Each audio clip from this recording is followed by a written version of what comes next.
বর্তমান সময়ে এক শ্রেণীর তরুণের কাছে কথিত স্মার্ট মাদকের নাম ইয়াবা, যা সেবন করলে বুঝার উপায় থাকে না। এক স্থান থেকে অন্য স্থানে সহজে বহনযোগ্য হওয়ায় ভয়াবহ রূপ নিয়েছে ইয়াবা সেবন ও কেনাবেচা।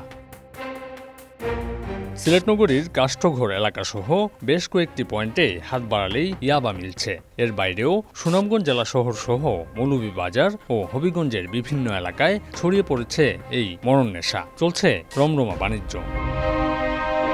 অনুসন্ধান বলছে, গত ২০ মাসে আইনশৃঙ্খলা বাহিনী ও মাদকদ্রব্য নিয়ন্ত্রণ অধিদপ্তরের অভিযানে উদ্ধার হয়েছে প্রায় ৫ লাখ ইয়াবা। পানের দোকানে যেভাবে পান চাইলে পাওয়া যায়, ইয়াবা চাইলে পাওয়া যায়। ইয়াবা এমন হারে বিক্রি হয় আমরা এলাকাত, এমন হারে খাওয়া হয় যে আপনার বয়স এখনো সিগারেট খাওয়ার বয়স হয়েছে না, দুধ খাওয়ার বয়সও, এই বয়সে মানুষ ইয়াবা কিনা খায়। তোর প্রশাসন ধরে তো চাহিদা প্রশাসনের চাহিদা তৈরি প্রশাসনের চাহিদা ধরে দেয়। তো প্রশাসন হল যায় গিয়া যখন গিয়া সব কিছু করে ওইটা মূল যে এগুলো ধরতো এগুলো ফাই না গিয়া। অভিযোগের সূত্র ধরেই প্রকাশ্যে ইয়াবা কেনাবেচার চিত্র দেখতে সিলেটের কাষ্ঠঘর এলাকা ও সুনামগঞ্জ জেলা শহরে অনুসন্ধান চালায় সময় সংবাদ। ক্যামেরায় ধরা পড়ে থানা নিকটবর্তী এলাকায় অবাধে ইয়াবা বিক্রি। ক্যামেরায় কথা বলতে না চাইলেও বিভিন্ন ব্যক্তিকে দিয়ে সংবাদ প্রকাশ না করতে বলেন আরপিনগর এলাকার পঙ্কজ। চেষ্টা চালান টাকা দিয়ে প্রতিবেদককে ম্যানেজ করারও। এছাড়া অভিযুক্ত আফসার নিজেকে নির্দোষ দাবি করেন। না, আমি এটা কুশিয়া দিছি না, সামনে এটা নিউজ ইউজ করা। আগে আমি খাইছি, ঠিক আছে, স্বীকার করছি আমি খাইছি। খাওয়াটার তারা নিয়ে মানে করতে বদনাম হয়ে যেমন আমার গরুর লাগা আমার আপন মানুষ শত্রু আমার। আমি তো ওই যে মাথায় জন আমার খুব ভালো লাগছে, আমি দেখাইলাম না আপনাদের। আমার আসলে আপনাদের সাথে কোনো জি না জি না জি না, কিন্তু আমার এটা হচ্ছে এই জিনিসটা যে বিক্রি করেন আপনারা, জি, এতে এলাকার ক্ষতি হয় না বা আপনারই তো ভাই ব্রাদার নষ্ট হচ্ছে? জি জি। তাহলে কেন করেন এটা? এটা কইরা অভ্যাস হয়ে গেছে, এটা লাই করে। জি, কারণ আপনি যে 250 টাকা থেকে আপনি কত পাবেন লাভ? এটা মনে হয় 20-30 টাকা পাইমু প্রতিটাতে 20 টাকা। জি।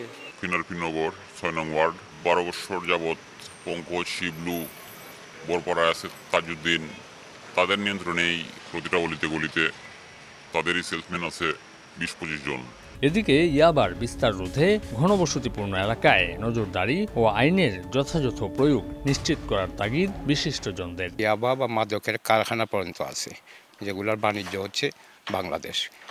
তো আমাদের এখানে মানে ঘনবসতিপূর্ণ এলাকা যেগুলো, সেখানে কোনো না কোনো স্পটে মাদকের কেনাবেচা হয়। বড় কোনো ধরনের কোনো অভিযান আমরা দেখতে পাই না। অনেক সময় অনেক জায়গায় আমি বিভিন্ন সময় আমি নিজে ব্যক্তিগতভাবে তথ্য দিছি, যেরকম এখান থেকে খুব বেশি ডিস্টারবেন্স আসছে।